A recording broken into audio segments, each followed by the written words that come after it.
오늘의 사연 시작합니다. 안녕하세요.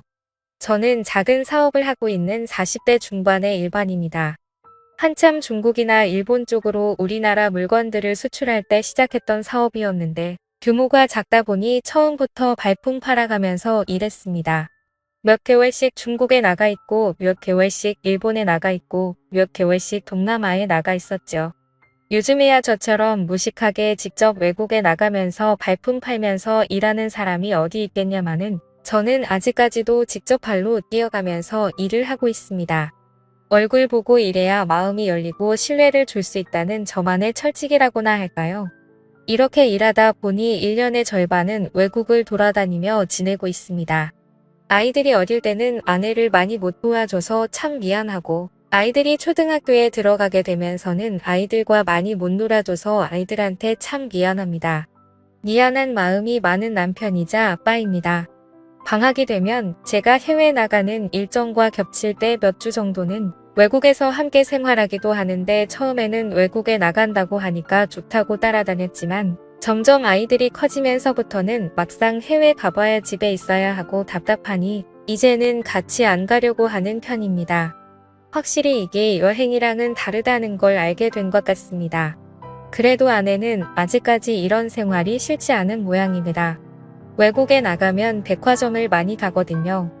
백화점 가면 작은 거라도 꼭 하나씩은 사주기 때문에 좋아하는 것 같아요. 돈 벌어서 이럴 때 써야지 어쩌겠습니까?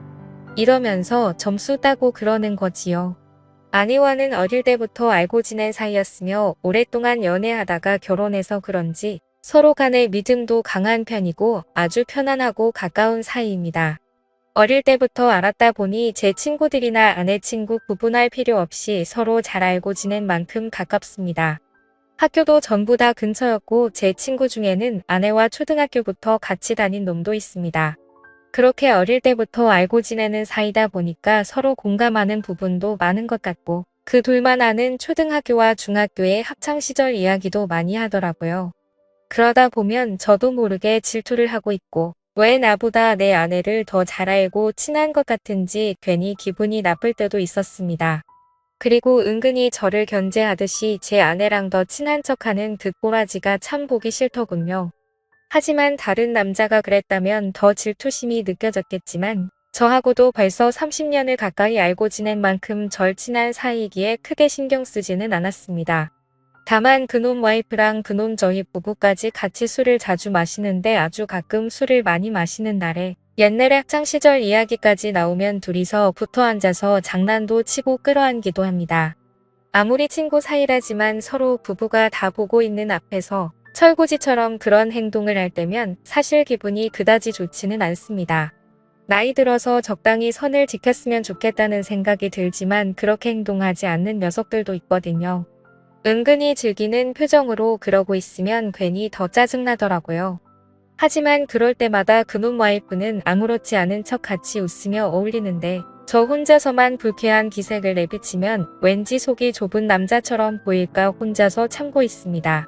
친구만 아니었으면 강하게 말렸겠지만 저보다도 더 가까웠던 친구인데 뭐 어쩌겠나 싶기도 하더라고요. 다음 달 저녁 먹을 때 아내한테 넌지시 말을 꺼낼 때도 있었습니다. 아무리 친했던 친구 사이라지만 그렇게 부둥켜 안고 노는 건 좀 아니지 않냐고 좀 자제했으면 좋겠다고 말을 하기도 했습니다. 하지만 제 아내는 그냥 친한 친구 사이라서 장난이 심한 것뿐이라며 앞으로는 조심하겠다고 대답하지만 그 말도 늘 그때뿐이었죠. 그렇게 사소한 것들이 거슬리기 시작했을 무려 3개월간 외국 출장 업무를 끝내고 한국에 도착했을 때였습니다. 평소처럼 면세점에서 산 위스키를 같이 마시기 위해 친구네 부부를 집으로 초대했고 평소 같았으면 시끌벅적한 분위기에 기분 좋게 모여서 술을 마셨을 텐데 그날따라 분위기가 냉랭하더라고요. 분명히 아무렇지 않게 대화를 나누고 있지만 나만 모르고 있는 기밀을 있다는 기분 아십니까? 뭔가 저만 외톨이가 된 것 같은 기분이 들더라고요. 분명히 이 사람들 사이에 뭔가 안 좋은 일이 생긴 것 같긴 한데 직접적으로 말을 꺼내기 참 애매한 그런 상황이었습니다. 외국에 오래 나가 있다가 한국에 오면 아무래도 그동안 이런저런 일들이 있기도 하니까 이런 기분을 느낀 적은 많았죠. 아무튼 그날따라 아내도 반응이 영 별로였고 뭔가 알 수 없는 찝찝한 기분이 들긴 했지만 또 혼자만의 오버라고 생각하고 넘겼습니다. 하지만 그 애매한 분위기는 술자리가 끝날 때까지 이어졌고 얼마 마시지도 않았는데 몸이 안 좋다며 그놈 부부는 집으로 가버리더라고요. 아내에게 무슨 일이 있었냐고 물었지만 아내는 별일 없다면서 다들 피곤해서 그런 거 아니겠냐고 말을 하더라고요. 그날 이후 한동안 찝찝한 기분은 계속되었지만 그 후로 평소와 다름없이 저와 아이들에게 잘하는 아내와 바쁘게 회사 일을 하다 보니 잊혀졌습니다. 외국에 출장을 나가면 그나마 일이 좀 여유로운 편이지만 한국에만 들어오면 일이 참 많습니다. 밀린 서류 업무도 많이 해야 하고 세금 신고나 처리해야 할 행정 업무도 많죠. 그날도 평소보다 늦게 야근을 하고 퇴근하는 길이었는데 집 앞 주차장에서 아내와 그 친구가 말다툼하고 있는 걸 봤습니다. 순간적으로 얼마 전에 냉랭했던 술자리가 생각났고 제가 모르는 비밀이 무엇인지 궁금하더라고요. 저는 뭔가 불길한 예감도 들고 도대체 무슨 일이 있었던 것인지 너무 궁금해서 조용히 차 뒤로 숨어서 무슨 이야기를 하나 들어봤습니다. 근데 이야기가 뭔가 이상하더라고요. 그 친구 녀석이 제 아내에게 왜 요즘 피하냐고 하면서 싸우고 있는 것이었습니다. 이야기의 맥락을 들어보니까 제가 외국에 나가 있을 때마다 아내와 그 친구 녀석이 부부처럼 지낸 것 같은데 제가 한국에 들어올 때는 자신을 안 만나주니까 그 남자가 제 아내한테 큰 소리를 치고 있었던 것이죠. 저는 너무 화가 났지만 좀 더 침착하게 이 상황을 녹음하고 곧 제 아내에게 다가갔습니다. 너무 화가 나서 그놈을 바로 땅바닥에 넘어뜨리고 마구 욕을 했습니다. 아내와 그놈은 엄청 당황한 모습을 보였고 제가 녹음까지 다 했으니까 숨기지 말고 똑바로 다 얘기하라고 소리쳤습니다. 처음에는 무슨 소리를 하는 거냐고 시치미를 댔지만 제 폰에 녹음되어 있는 이야기 소리를 듣고 나서야 아내가 말을 하기 시작했습니다. 몇 년 전에 제가 해외에서 근무하는 기간에 그 놈이랑 제 아내랑 중학교 동창회를 같이 다녀온 적이 있다고 하면서 제가 다녀오라고 허락해줬던 그때 동창회 모임이 생각나더라고요. 제 입장에서는 당연히 별다른 문제가 없을 것 같아서 다녀와도 된다고 허락해준 것이었는데 그때 그 동창회에서 둘 다 술을 진탕 마시고 근처 숙박업소로 갔고 그렇게 둘이서 처음으로 실수를 했다고 하더라고요. 술김에 저지른 한 번의 실수라고 생각하고 서로 조용히 그때 그 사건을 덮기로 했는데 그 후로 저 몰래 둘이서 몇 번 만나서 술도 먹고 같은 실수를 반복하게 됐고 그러면서 바람은 아니지만 필요할 때만 만나는 그런 관계로 지내게 되었다고 했습니다. 그래서 최근까지도 한 달에 한두 번씩 만남을 가졌다고 하더라고요. 그런데 제가 한국 오기 얼마 전부터 한때 친구였다고 생각했던 그 정신 나간 놈이 점점 제 아내에게 무리한 것들을 요구하기 시작했고 심지어는 애들이 있는 집까지 찾아와서 아내에게 같이 있자고 했던 것이었습니다. 아내는 그놈을 달래서 보내거나 그것이 안 되면 같이 나가서 아파트 옥상으로 올라가서 더러운 시간을 보냈다고 하더군요. 이렇게라도 해주지 않으면 친구 녀석이 도저히 집에 갈 생각을 안 했기 때문에 어쩔 수 없었다고 말했습니다. 그런데 점점 더 그놈이 제 아내에게 집착하면서 만나는 횟수가 많아졌고 결국 아내가 그만 만나자면서 헤어지자고 한 상태라고 하였습니다. 지금까지 있었던 모든 일들이 실수라고 생각하고 다시는 이런 실수를 하지 않겠다고 눈물을 흘리며 믿어달라고 말하더군요. 지금까지 이렇게 함께 만나는 그 순간에도 제 아내는 저놈과 함께 시간을 보낸 건 맞지만 바람을 핀 것은 아니라고 말하는 그 말마저도 너무 어이가 없고 짜증나더군요. 저는 지금도 그때를 생각하면 너무 화가 나서 말이 안 나옵니다. 정말 어떻게 사람이 이럴 수 있나 싶습니다. 세상이 미쳐 돌아가는 건지 사람이 미쳐 돌아가는 건지 머리가 어지럽습니다.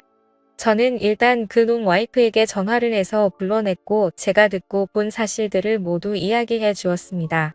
그 더러운 놈과 제 아내는 무릎을 꿇고 있었고 제 아이들도 보고 있었습니다. 다시 안 그러겠다며 손이 발이 되도록 빌더군요. 그놈 와이프의 요구대로 의미도 없는 각서와 지장을 찍고 그놈 부부는 집으로 돌아갔습니다. 그렇게 그 친구네 부부는 집으로 돌아갔고 그 부부가 돌아간 이후에도 제 아내는 저에게 잘못했다고 계속 사과를 했지만 저는 그런 아내를 쳐다보지도 않았습니다. 아무리 생각해도 너무 화가 나고 배신감에 와이프가 사람이 아니라 짐승으로 보이더군요. 저는 어떻게든 가장으로서 이 집안을 이끌어 나가기 위해 일하고 아내에게 명품도 많이 사주고 애들 잘 챙겨주라고 집에 돈도 많이 보냈지만 그녀는 그 돈으로 다른 남자랑 놀아나는 데 썼다고 생각하니까 너무 배신감이 들었습니다. 최선을 다해서 참고 또 참았지만 도저히 화가 삭혀지지 않아서 장인어른께도 전화를 드렸고 지금까지 있었던 사실을 모두 말씀을 드리며 따님을 데리고 가시라고 하였습니다. 그러고는 종이박스를 구해와서 아내의 짐을 다 담고 당장 내 눈앞에서 꺼지라고 말했습니다. 장인어른과 장모님이 저희 집에 도착했을 때 장모님께서는 딸을 잘못 키웠어 미안하다고 저에게 용서해달라고 하셨고 장인어른은 아내에게 화를 내며 욕을 마구 하셨습니다. 장인어른은 너 같은 딸을 키운 게 부끄럽다고 너를 데리고 갈 생각이 없으니 아까 그놈이랑 붙어먹고 살던지 길바닥에 나가서 굶어 죽던지 마음대로 하라고 말씀하시더라고요. 이런 상황에서 제 아내 편을 들지 않고 따끔하게 혼내는 그 모습이 약간은 통쾌하더군요. 이런 상황에서 만약에 아내 편을 들었다면 저는 그 자리에서 모든 걸 다 뒤집어 엎으려고 했었거든요. 더 이상 듣고 싶지도 않고 보고 싶지도 않으니 일단 따님 데리고 나가셔서 밖에서 때리시든 처가에 가셔서 때리시든 알아서 하시라고 하였습니다. 현관문 앞에 있는 박스를 챙겨서 내보냈습니다. 아이들도 제법 컸기에 대충 상황을 알고 이해하는 듯 했습니다. 다음날 회사를 다녀오니 아내는 집에 와 있었고 저녁상을 차려서 식탁에 앉아 있었지만 아이들도 집안의 분위기를 눈치채고는 방에서 나오지 않고 있었습니다. 저는 아내에게 집에서 나가달라고 말했습니다. 도대체 그놈과의 만남이 얼마나 좋았으면 몇 년 동안 이렇게 지내왔는지. 또 아이들이 집에 있는데 그놈이 집에 들어오게 하였고 어떻게 내 친구였던 놈과 온갖 더러운 짓을 할 수가 있냐며 따졌습니다. 그러자 아내의 태도는 가관이었습니다. 아내는 저에게 그럼 당신은 얼마나 깨끗하냐며 역으로 따지는 것이었습니다. 사업을 하다 보면 그런 술집도 갈 수 있고 솔직히 업소도 다니지 않냐고 말하더군요. 정말 당신은 자기한테 미안한 행동 안 했냐고 따지길래 내가 사업하면서 다른 사람들한테 접대를 한 적은 있어도 내가 접대를 받은 적은 없다고 말했고 내가 만약에 잘못된 행동들을 하고 다니더라도 이따위 일을 만들 만큼 행실을 개판으로 하지 않았다고 말했죠. 사실 저도 사업하면서 실수를 하긴 했습니다.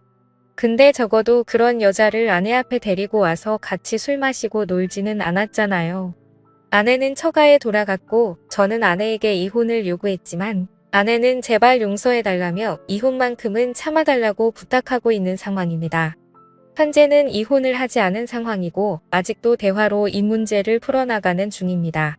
아이들은 아빠의 뜻대로 따라가겠다면서 자기들 때문에 아빠의 선택에 방해가 되고 싶지 않다고 하더군요.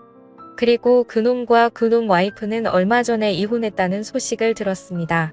저는 어떻게 하는 게 좋을까요? 이혼하는 게 정답일까요? 그래도 아이들이 있는데 언젠가 시간이 한참 지나면 그놈과 함께 있었던 제 아내의 모습에 안 시달릴 수 있을까요? 평생 생각날 만큼 힘든 일이 될 수도 있다고 생각하는데 그럴 거면 그냥 이혼하는 게 정답이 아닐까 생각이 들기도 합니다. 아이들 때문에 걱정이 많아지네요. 오늘의 사연 여기까지입니다. 지금까지 읽어주신 모든 분들 감사합니다. 구독과 좋아요 알림 설정 눌러주세요. 그럼 모두들 행복한 하루 보내세요.